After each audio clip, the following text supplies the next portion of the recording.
충성 반갑습니다. 여러분 사랑하는 이겼습니다. 그동안 장마에 어떻게 지내셨습니까? 오랜만입니다. 제가 그동안 좀 몸살기가 있는지 입도 부르트고 코밑에도 지어가지고 당분간 그 동영상을 촬영하지 못해서 오늘 이제 조금 나은 것 같아서요, 조금 가라앉은 것 같아서 오늘 동영상을 촬영하게 되었습니다. 많이 더웠지요. 장마로 피해 입지는 않으셨습니까? 참 힘드셨지요. 그렇지만 또 이렇게 장마 끝나고 이제 하늘도 맑고 이제 날씨가 본격적인 무더위로 시작이 된 것 같습니다. 이제 8월 초면 입주가 시작되고 대수도 지났고요. 그렇습니다. 시간 너무 잘 가네요. 반갑습니다. 오늘도 즐겁게 여러분들하고 대화를 나누도록 하겠습니다. 사랑합니다. 자, 오늘 여러분과 할 대화는 어떻게 하면 우리가 불평불만이나 고민과 후회 없이 살 수 있을까 하는 것에 대해서 좀 생각해 보도록 하겠습니다. 요즘 그런 이야기 많이 하지요. 몇 세대에서 후회하는 거, 몇 세대에서 후회하는 거, 나이마다 나는 이런 후회가 됐다. 이런 이야기도 하고 또 고민도 하고 이렇습니다. 또 어떤 사람은 이런 이야기 하지요. 나 요즘 스트레스 받고 좀 그렇다. 그런 이야기 하며 나이 드신 분들은 나이 들어서 무슨 고민이 있느냐, 별스러운 고민이 있느냐, 이런 이야기도 또 할 수도 있고 그렇습니다. 그래서 나이 들수록 우리가 매일매일 또 우리가 선택도 잘해야 되고 또 내가 원치 않는데 또 누군가 다가와서 이런저런 선택을 하게 할 수도 있습니다. 그럴 때 또 그런 것도 잘해야 되겠지요. 그러면 제가 오늘 어떻게 하면, 이거는 정답이 아니라 제가 하는 강의는 같이 생각해 보고 이야기를 나누자는 의미에서 하는 것입니다. 이 세상에 고정된 답은 없고요. 모든 사람은 다 자기 살아가는 환경과 유전적인 환경과 지금 현재 있는 환경이 다 틀리기 때문에 각자 다 이게 똑같은 메시지를 주지만 그것을 응용하고 활용하는 것은 사람마다 다 다르다고 볼 수가 있겠습니다. 그러면 첫 번째, 불평과 불만이 없이 살기 위해서는 어떻게 해야 되느냐. 제가 오늘 하는 이야기는 복잡한 이야기가 아닙니다. 가만히 한번 생각을 해보세요. 우리가 30까지 살았든 40까지 살았든 내가 50까지 살았든 60까지 살았든 70까지 살았든 80까지 살았든 우리가 봤을 때 엄청 나이가 많은 90까지 살았든 100살까지 살았든 그 사람들한테 한번 물어보세요. 항상 불평불만이 없었는지. 그러면 불평불만이 열심히 살았는데 계속 있는 사람하고 불평불만이 있을 것 같은데 없는 사람하고 비교를 하면 뭐 차이냐? 간단합니다. 불평불만이라는 것은 자기가 하고 싶은 것을 못했을 때 일어나는 현상입니다. 보세요. 우주 자연을 보세요. 비가 와야 되는데 비가 안 오면 이 우주가 어떻게 되겠습니까? 천둥이 쳐야 되는데 천둥이 안 치면 어떻게 되고요? 더워야 되는데 안 더우면 또 어떻게 되고, 추워야 되는데 안 추우면 어떻게 되겠습니까? 사람이라는 것도 결과적으로는 개성에 따라서 자기 하고 싶은 게 있지 않습니까? 다른 사람이 봤을 때 저거 힘든데 저거 왜 하냐, 저런 거 할 바에야 나는 뭐 하겠다, 저 사람 좀 이상하지 않느냐, 이렇게 하지만 하는 당사자한테 물어보세요. 그 사람은 그것이 너무 즐거워서 하거든요. 너무 즐거워서 하거든요. 그러니까 즐거워서, 기뻐서, 좋아서 하는 거는요, 그게 바로 뭐라고 생각이 됩니까? 알아보자 보세요.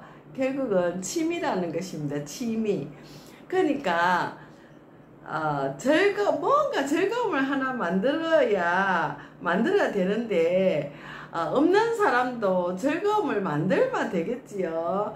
예, 공부도 안 하는 사람이 공부를 하면 참 즐겁다 하지요. 아직도 우리나라에는 연세 많으신 분 중에서 아직 글자를 모를 분들이 있어요. 그런 분들이 한글을 깨우치면 세상이 새롭게 열린다 그래요. 이제 못 읽었던 글자를 읽으면 세상이 새로워지고 너무 기쁘다고 합니다.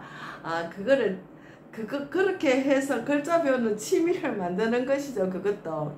그래서 우리가 뭔가 자기의 취미를 하나 만든다는 취미도 하나 있고 두 개 있고 많으면 많을수록 더 즐겁겠죠. 그 비유를 한다면 우리가 헬스장에 갔을 때도 헬스 기구가 입맛대로 근육을 단련하는 기구가 여러 가지가 많이 있다면 이거까지도 넓고 저까지도 넓고 누워서도 밀고 어깨로도 밀고 가슴으로도 밀고 등등 여러 가지 도구가 있다면 훨씬 재미가 있고 또 그 취미가 붙을 것입니다. 그러니까 취미라는 것은 내가 꼭 있어서 하는 것이 아니라 없는 것을 만들어서 즐거움으로 만들어지는 것이 취미거든요. 아무리 해도 재미가 없고 몸만 더 힘들고 이러면 그 사람에게 맞지 않는 것이거든요. 그러니까 분명히 자기에게 맞는 것이 있어요. 제가 막 자연을 좋아해서 막 그냥 손에 흙 묻히고 막 뭘 신고 그냥 먼 길도 가서 막 보고 오고 이렇게 하듯이 취미라는 것이 있습니다. 사실 우리 친척들이나 우리 가까운 사람들 보면 저보고 흙 묻히는 거 싫어하고 편안하게 사는 거 좋아하게 보인다 그래요. 그러면 제가 막 그런 거 하는 거 보면 좀 이상하다. 쟤는 꼭 저렇게 안 살아도 되는데 이런 이야기 하지요. 심지어는 저를 굉장히 불쌍하게 여기는 눈으로 볼 수도 있습니다.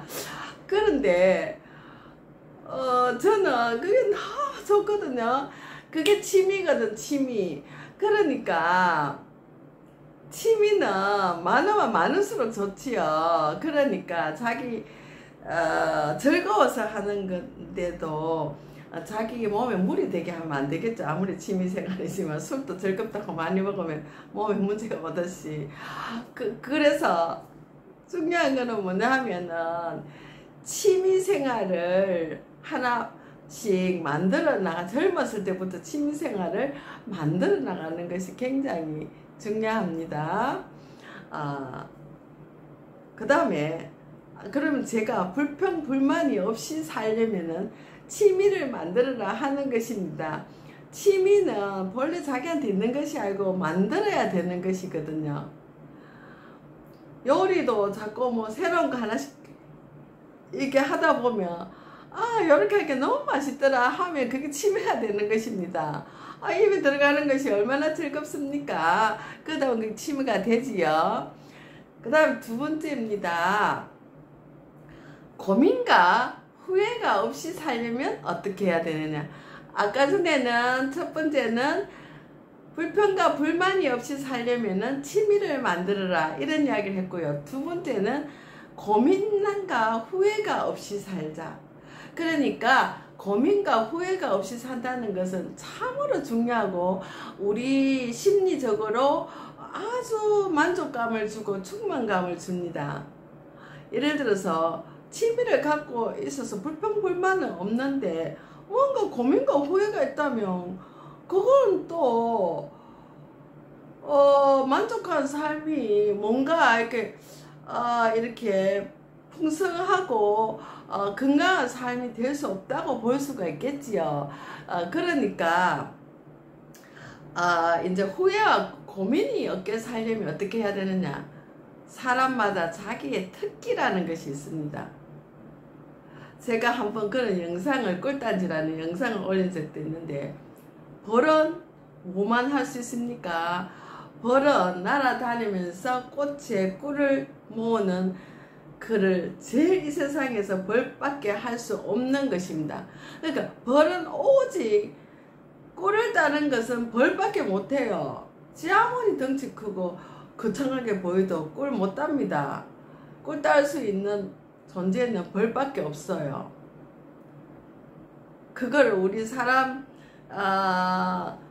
말로 하면은 뭐 장인, 도가 뭐 이런 이야기를 하는데, 도인 이런 이야기를 하는데, 우리는 사람마다 태어날 때부터 그 사람만 고유하게 갖고 나오는 특기라는 것이 있습니다. 특기라는 것은 자기만이 뭔가 태어날 때부터 천부적인 소질을 할 수 있는 소질을 갖고 나온 건데, 이건 취미랑 틀리지요. 예, 특기라는 것이 있습니다. 어떻게 보면 그걸 잠재 능력이라고도 할 수가 있습니다. 한번 생각해 보세요. 취미는 능력이 있다고 하는 것이 아닙니다. 제가 뭐 힘이 있어서 나무를 잘 자릅니까? 그것도 못하잖아요. 어쨌든 전기톱을 빌려서 하기도 하고 취미가 있으니까 하는 것처럼 취미랑 특기는 완전 틀리죠. 특기라는 것은 자기만이 갖고 나오는 특성을 말합니다.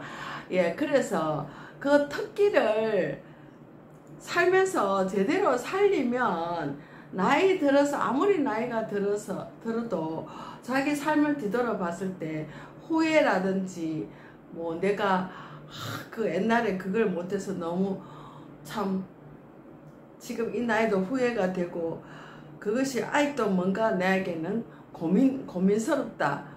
뭐 이렇게 되는 것입니다. 자기의 특기를 못 살린다는 것은 자기 생명 자체, 존재 자체를 부인하는 것이 되거든요. 그러니까 벌이 해야 될 일이 꿀을 따는 건데, 벌이 맨날 앉아서 가만히 있고 꿀 따러 안 가면 그 벌은 어떻게 되겠습니까? 벌노숙자 맞습니까? 예, 그래서 벌이 이제 뭐냐 하면 자기 고유한 영역의 일을 합니다. 하고 죽습니다. 그런데 사람도 태어나서 자기의 특기를 찾고 자기가 뭘 제일 잘하는지, 나는 다른 사람 저런 거 잘하는데 나는 이런 쪽으로 잘한다 하는 게 있잖아요. 자기가 좋아하는 게 어떻게 보면 특기일 수가 있거든요. 이제 그 태어나서부터 애들이 갖고 노는 이 도구가 벌써 어릴 때부터 그 특기를 이렇게 어느 정도 나타내요. 이렇게 보면은 그게 따라 다 직업을 선택하게 되는 것입니다. 예를 하나 들어보겠습니다. 제가 중학교 다닐 때 수학 문제를 풀면은 노트에다 풀면 되잖아요. 중학교 때. 근데 꼭 있잖아요. 제가 칠판을 사달라고 그냥 짜증을 내는 겁니다. 어머니한테 사춘기니까. 중학교 때.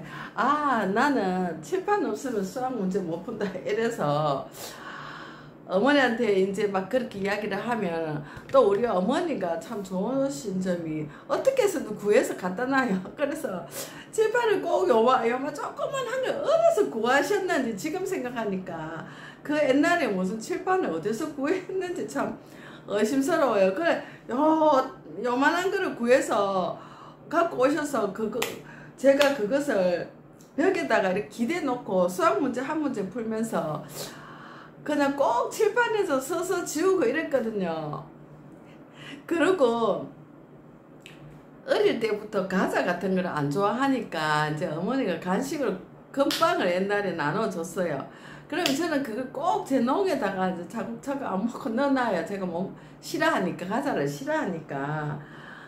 그 옛날에 막 금빵 구워 먹기도 하고 막 버터에 그냥 구워 먹기도 하고 그랬잖아요. 근데 그 금빵을 쭉 이제 제 서랍에 넣어놨다가 뭘 하느냐, 동생들이 이제 제 마음에 들게 착한 행동을 하면은 벽에다가 무슨 표시를 해놓고 체크를 하고 그걸 상으로 주고 이런 일을 했어요. 그러니까 중학교 때부터 제가 하는 행동이 가만히 보면은 학교에 그런 학교 선생님들이 하는 그런 특징을 갖고 있었다는 거죠. 지금 생각해 보면. 그래서 결과적으로 저도 그런 학문의 길을 걸었지만은 사람마다 다 틀려요. 그래서 그게 이제 특기라는 것은 자기가 태어날 때부터 갖고 온 고유의 그 소질을 특성을 말하거든요. 그거를 잘 살려야지 뭐 부모나 또는 다른 그의 강압에 의해서 하기 싫은 그 자기의 영역이 아닌 자기 특질이 아닌 거를 하다 보면은 그 사람은 나중에 나이 들어서 고민과 후회를 하게 됩니다. 내가 하고 싶은 그걸 좀 했으면 좋았을 걸, 이랬을 걸, 이렇게 되거든요. 그래서 오늘은 이제 어떤 이야기를 나누냐 하면은 불평불만과 없이 살기 위해서는 취미를 만들어 나가자. 두 번째는 고민과 후회가 없이 살기 위해서는 뭘 해야 되느냐, 자기의 특기를 살려라, 이런 이야기를 했습니다. 오늘 재밌었습니까? 그러면 다음에 또 좋은 주제로 여러분 찾아뵙겠습니다. 더위에 지치지 마시고 건강하시고 다음에 또 찾아뵙겠습니다. 감사합니다.